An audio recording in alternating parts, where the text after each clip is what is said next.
சத்தினா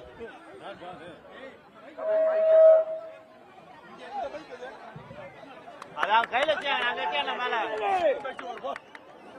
அது அதுங்க பேசிட்டு பேசிட்டு எல்லாத்தையும் சாதம் வாங்கிறேன் அங்க கொடுங்க அந்த பையன் மைக் ஆஃப் பண்ண சொல்லுங்க நன்றி மைக் ஆஃப் பண்ண சொல்லுங்க இது விடுங்க கேமரா மைக் விடுங்க இது வேலை கையில நனவு நனவு ஆமா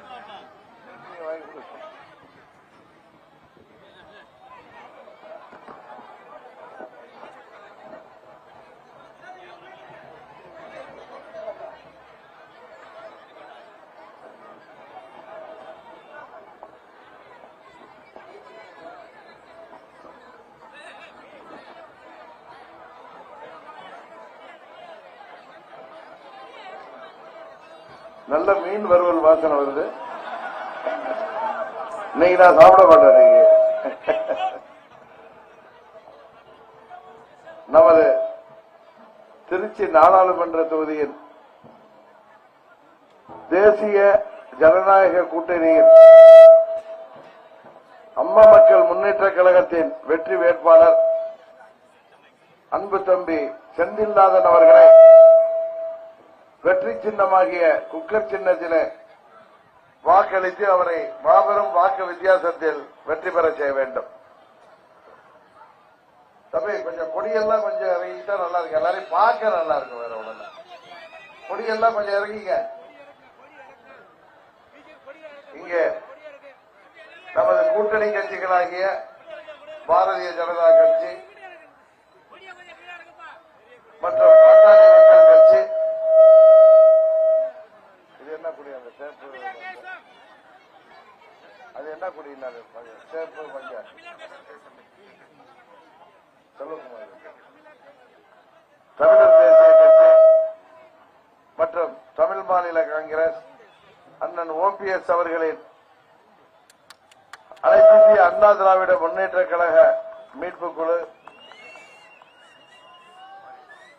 பாரிவேந்தர் அவரின் ஐஜேகே மற்றும் 12 கட்சி கூட்டணியின் வெற்றி வேட்பாளராக போட்டியிடுகின்ற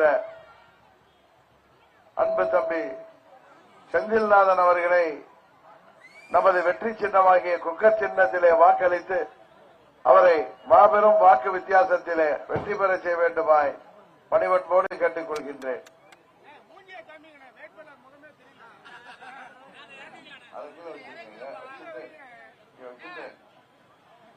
மிரட்டாதீங்கப்பா, போய்தான் காமிக்க.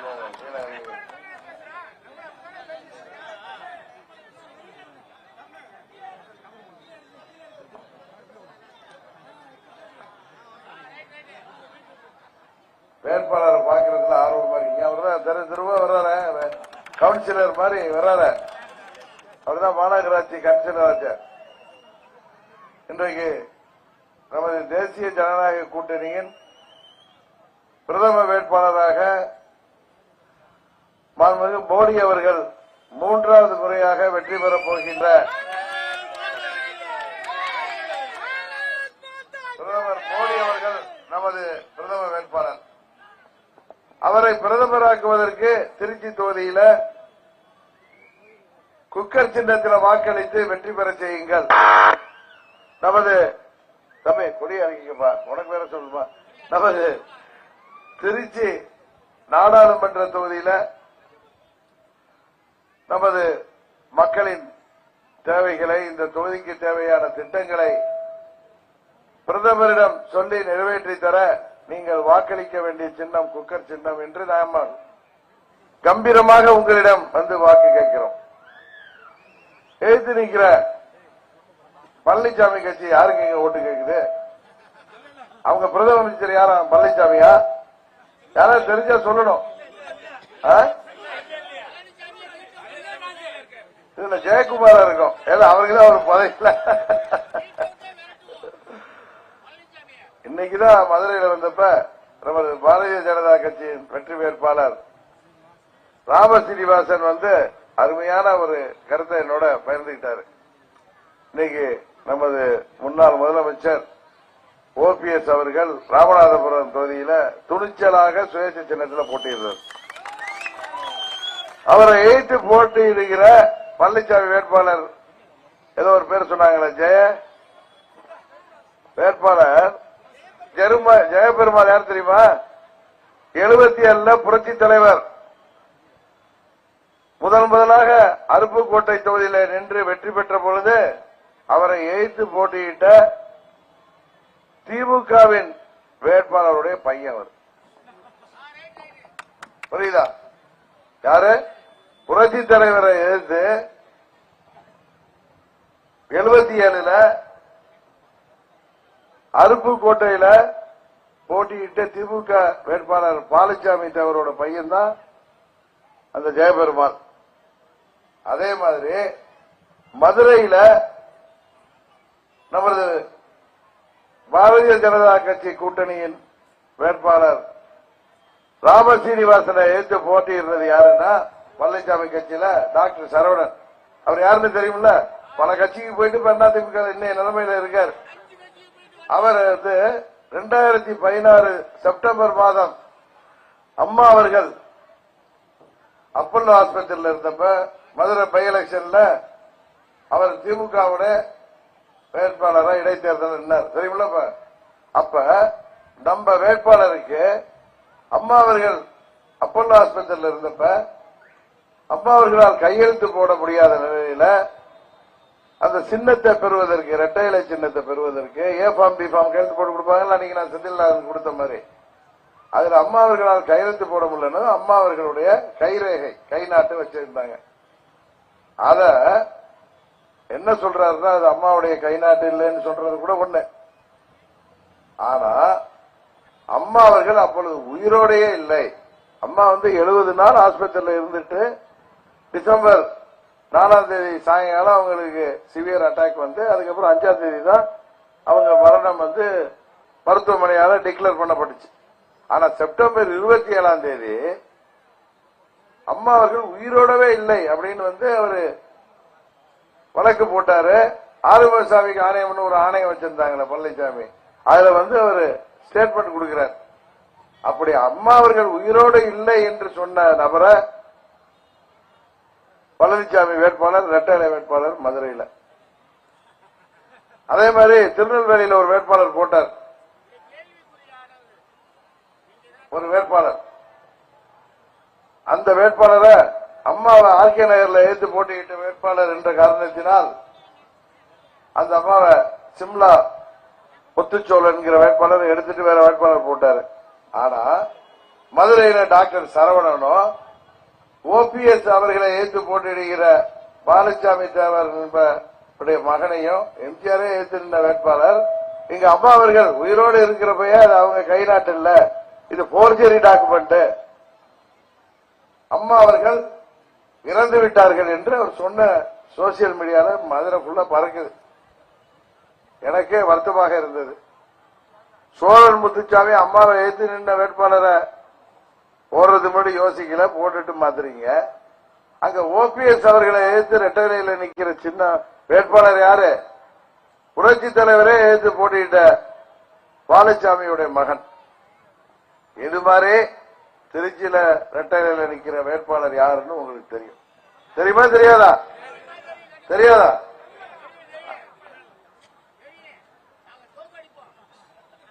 உண்மையா சொல்றேன். இப்படிதான் இருக்கு அதிமுகவுடைய நிலைமை.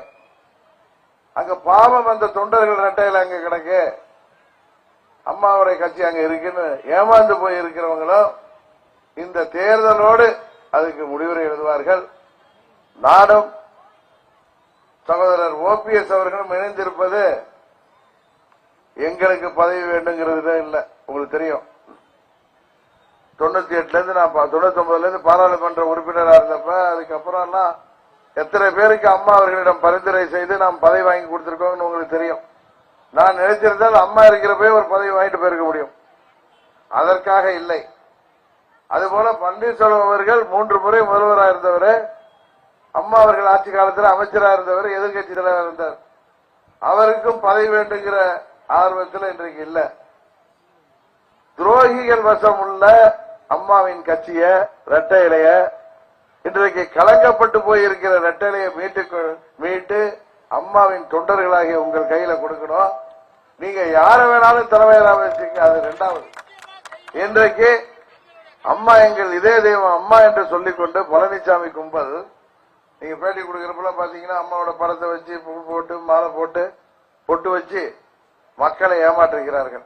இங்க திருச்சி வேட்பாளர் பற்றி நான் சொல்லி தெரிஞ்சு கொள்ள வேண்டிய தேவையில்லை. அவர் மீது ஏதோ அரசியல்வாதினா அவங்க மேல ஊழல் வழக்கு இருக்கும், அடிதடி வழக்கு இருக்கும், கொலை வழக்கே பதிவாயிருக்கு. கரெக்டா இல்லையா? அவரே கொடுத்திருக்காரு. அவருடைய அபிடவிட் நான் பார்த்தேன். ஒரு கொலை வழக்கில் அவர் எஃப்ஐஆர்ல இருக்காரு. கட்சிக்கார கொலை இல்ல, மணல் பிள்ளை. அவருக்கு இங்க கேள்விப்பட்டேன், காசை மணல் போல் அள்ளி வீசுகிறாருன்னு. இது எந்த கும்பல்னு உங்களுக்கு தெரியும், ஜாக்கிரதையா இருங்க. அவனதான் சொல்லுவேன். ஏதோ 500 கொடுக்கறாங்க 1000 கொடுக்கறாங்கன்னு யாராவது ஏமாந்தீங்கன்னா அதுக்கு நாங்க பொறுப்பல்ல. என்னம்மா நான் சொல்றது கேக்குதா இல்லையா?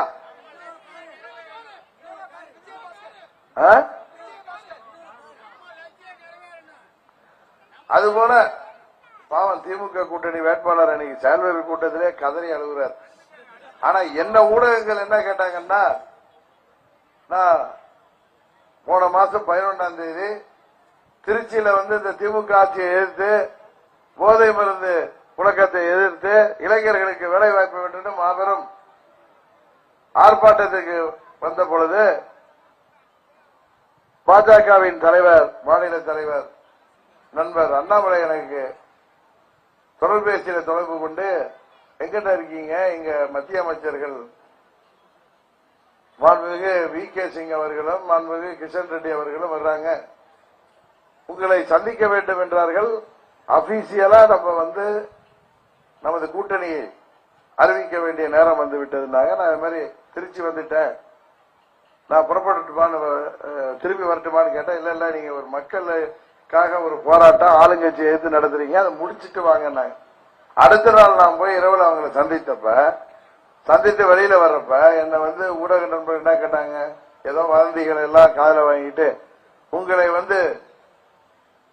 தாமரை சின்னத்தில் நிக்க சொல்லி நிர்பந்தப்படுத்துறாங்களா கேட்டாங்களா இல்லையா? உங்களுக்கு நிபந்தனை விதிச்சாங்களா? எந்த நிபந்தனையும் கிடையாதுங்க. நாங்க எங்க சின்னத்துல நிக்க போறோம். இப்ப எந்த சின்னத்துல போட்டிடுறோம் நம்ம? அது மாதிரி ஓபிஎஸ் அவர்கள், அவருக்கு சின்னம் அவர் குக்கர்லயோ இல்ல தாமரையிலேயோ போட்டியிட முடியாது. ஏன்னா அவர் கட்சிக்காக வழக்கு இருக்கு. அதனால சுயேட்சையாக ஒரு சின்னத்தில் தைரியமாக போட்டிடுறார். ஆனா எந்த நிர்பந்தமும் நிபந்தனையும் இல்லாத பொழுதே வதந்திகளை வைத்து ஊடக நண்பர்கள் கேள்வி கேட்டார்கள். ஆனால் நிர்பந்தத்திற்கு ஆளானது யார் என்பதை தயவு செய்து எண்ணி பார்க்க வேண்டும். அதனால்தான் சொல்கிறேன், இன்றைக்கு ஊழலால் மக்கள் கோபமடைந்து பழனிசாமிக்கு எதிராக திமுகவுக்கு தப்பு தவறி வாக்களிச்சு ஆட்சியில் உட்கார வச்சுட்டீங்க. இன்றைக்கு 3 ஆண்டுகள்ல திமுக சொன்ன எந்த வாக்குறுதியும் நிறைவேற்றல.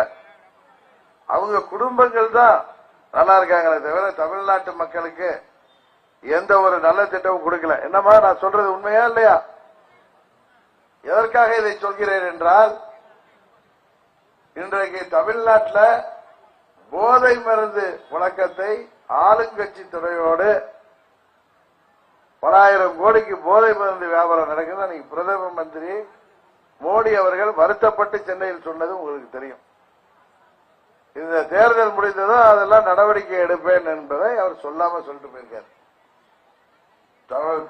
திருச்சி தொகுதியாக இருக்கட்டும், தமிழ்நாட்டிற்கு தேவையான திட்டங்களை பெற்றுத்தர நீங்கள் தேனி தொகுதியில நான் போட்டியிடுறேன், திருச்சி தொகுதியில நமது சகோதரர் செந்தில்நாதன் அவர்கள் குக்கர் சின்னத்தில் போட்டியிடுறாரு, அவரை வெற்றி பெற செய்ய வேண்டும். நல்ல இளைஞர், படித்தவர், உங்களுக்காக பணியாற்றக்கூடியவர், இப்பொழுது மாமன்ற உறுப்பினராக எத்தனை பண முதலுக்கு எதிராக போட்டியிட்டு அங்கே வெற்றி பெற்றிருப்பவர். அவர் மணல் திருட மாட்டார், மணல் கடத்த மாட்டார், மக்கள் சொத்துக்களை அபகரிக்க மாட்டார். உங்களுக்காக பணியாற்றக்கூடியவர் என்கிற உறுதியினை உங்களுக்கு அம்மா மக்கள் முன்னேற்ற கழகத்தின் சார்பாக பொதுச் செயலாளர் என்ற முறையில் உங்களுக்கு அளிக்கின்றேன்.